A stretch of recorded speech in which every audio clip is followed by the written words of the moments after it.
What's going on, CDL fans? Welcome back to the channel. On the screen, as you can see, we have this very interesting clip from Clayster's stream talking about how much he was sold for from team to team, and also a little bit more information about buyouts going on in the CDL. I will input the 1-minute clip in right now. If you don't want to watch it, you can skip over it, but I will put that in right here. Just use your fucking wall to go up the previous round. I got sold from Bro, United like, to Empire We're not wasting this. for 250 grand. I got sold from Empire to New York See you up there? for what was gonna be 400k, but so CDL players are entitled to 25% of the buyout when they get bought out. It was gonna be 400k. I waived 75% of my cut. So I ended up costing New York like 325k, and then New York was trying to sell me for like half a mil to a mil. I just like the whole And now, fortress idea no behind team it. has to pay that to buy I'm me. gonna smoke up So Reach. technically, I'm way cheaper. So let's break down this clip. Essentially what Clayster says is United sold him to the Dallas Empire for 250 grand, and then the Empire sold him to New York for 325 grand, and then New York wanted to sell him for 500k to 1 million, right? So we can already get a sense for what the buyouts look like in the CDL, because Clayster, at least in those first 2 years, was going to be looked at as one of the most sought out talents, right? He was hot off of the World Championships. He was, one of the best, still is one of the best ARs of all time, right? So we're looking at that, I would say, low to mid 6-figure range. Is that kind of what we want to go with here? nysl wanting 500 to a million obviously isn't realistic because nobody bought him out, so of course that was too high of a valuation.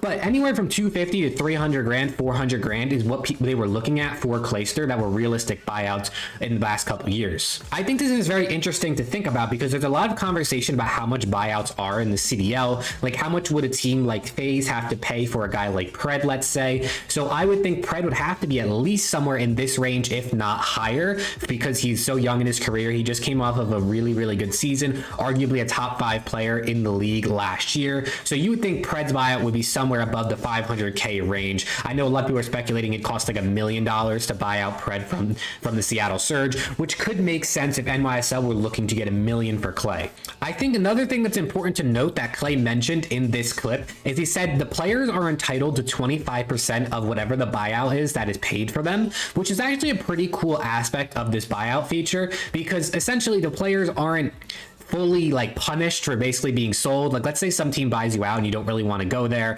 There's nothing you can do about that if your team accepts that offer, but at least you end up getting 25%. So I know what Clay said is he actually like bargained this down so that nysl didn't have to pay as much for him to get him out of Empire, which is nice of him to do because I guess he doesn't need the money. He figured let them, get this buyout down as low as they can get it, so Empire will sell him and he can go to a team where he's going to play. But if, let's say, you're looking at someone who's getting a $1 million buyout, let's say that FaZe buys out Pred from the Surge for $1 million, Pred actually walks away with $250,000 of that buyout. Obviously, I'm sure there's taxes and stuff included in that, but $250,000 for you to be bought out by a team if you're bought out for $1 million is actually really nice. So this feature of the 25% is something that I don't think we had heard about yet. At least I hadn't personally heard about it, which I think is actually a pretty cool part of this, buyout feature and clause that can go on in the CDL. I personally find this stuff very interesting because the economics behind esports is something that isn't really talked about, which I think would be cool if teams and orgs and leagues are more transparent about this aspect. Like, pretty much all we know is that teams have to buy $25 million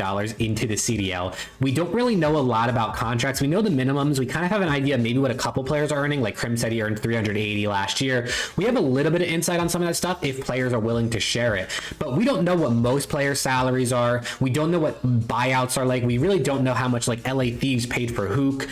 It was rumored to be like 600 grand. Some people even said it was like $1 million. So we don't even know what that looked like. And I wish we were a little more transparent in esports about these types of things, because I think not only would it be cool for the fans, right? Cool for us to see what this is worth, because you get to see this all in sports, which I think is awesome.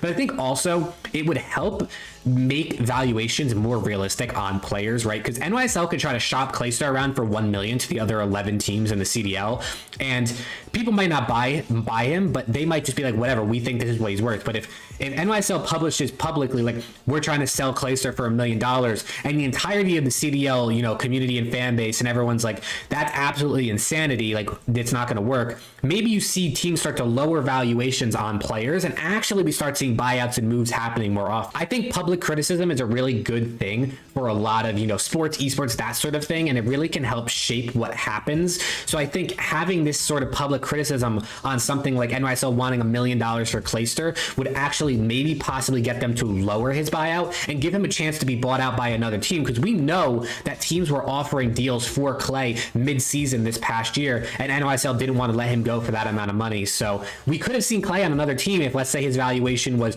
$250K and not $1 million. But that's all I really want to talk about in this quick video. Thank you all so much for watching. Make sure to like and sub for more CDL, you know, roster mania news, as well as news on Modern Warfare 2, which will be coming out in just a couple months. Thank you all so much for watching. I appreciate the support recently, and hopefully I'll see you all in the next video.